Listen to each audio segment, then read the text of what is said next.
All right, drummers, and those aspiring to be drummers. What I have here is my Friday show and tell.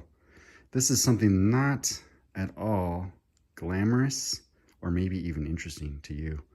But let me tell you, it's very important for your drum setup. If you ever wish to leave your house with your drums, you will want one of these, some kind of rug to put under your drum set. And if you don't have one of these and you show up and the floor is smooth, not carpeted, your gig is not going to be very much fun. You're going to be pulling your bass drum back. You're going to be pulling your hi-hat back instead of actually just playing, which is obviously when you're drumming, that's the fun part. It's not pulling your drum set back.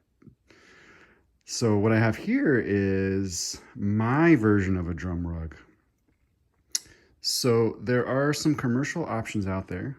I was looking up some of the prices earlier. They're starting maybe about $50 and maybe to up to $150, I think is what I saw.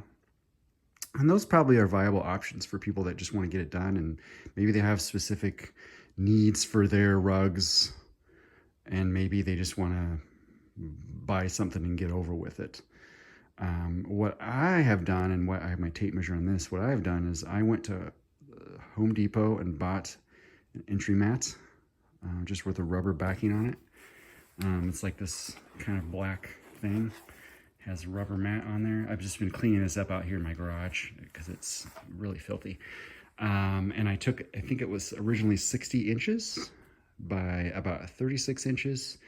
I was just measuring what I did, but I actually cut mine down.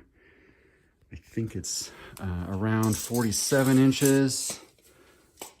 Yeah, 47 to about 34 inches. I cut mine down so it was a lot more easy to fold up and I can even put it inside my really small hardware case. I have a pretty small hardware case, which maybe I had to show that at some point. And I think when I originally bought this, it was like $14 instead of $150. I think that's a solid deal. All I had to do is take a knife, and X-Acto knife or something, and cut off down, get it, a little bit smaller footprint so that it was easier to use on a stage, easier to move around. I can fold it up, like I was mentioning. It works really well. Now, I was actually using this in my house as an entry carpet, like you're supposed to, for a while, but what I found on this one, and it doesn't matter for drums, but I found this had, there's some holes in the bottom, and so when you had boots and things, wet boots coming in, your floor would get wet, and so I got a new, actually a very similar mat to this for my front entryway. It's not exotic, or nor particularly attractive, but hey, it's an entry mat. So that's what I did for mine, for my drum rug.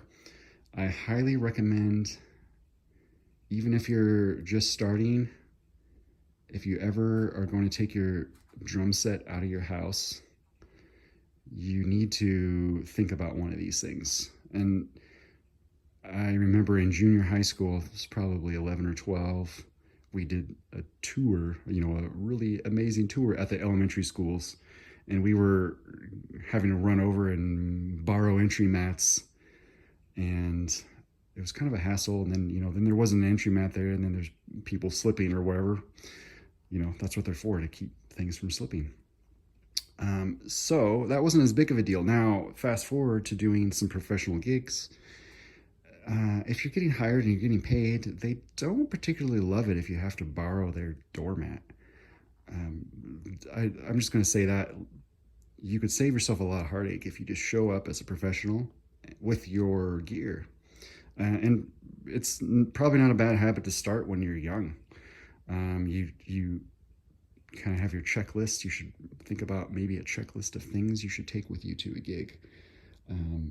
I was getting it down to a science for a while because I was doing a reasonable amount of gigs. And if you show up to your gig, you don't have a carpet, it's very sad. Similarly, I had a band leader who showed up and he didn't bring his power cable for his amplifier, and his manager had to drive it over. It took about a half hour, so we were playing very quietly for about a half hour into part of our gig, and then the power plug came. So kind of a similar thing, you know, be prepared. And this is a really easy and actually a pretty cheap way to prepare. Even if you're not professional, it's a great way to be prepared. So that's my Friday show and tell for drummers.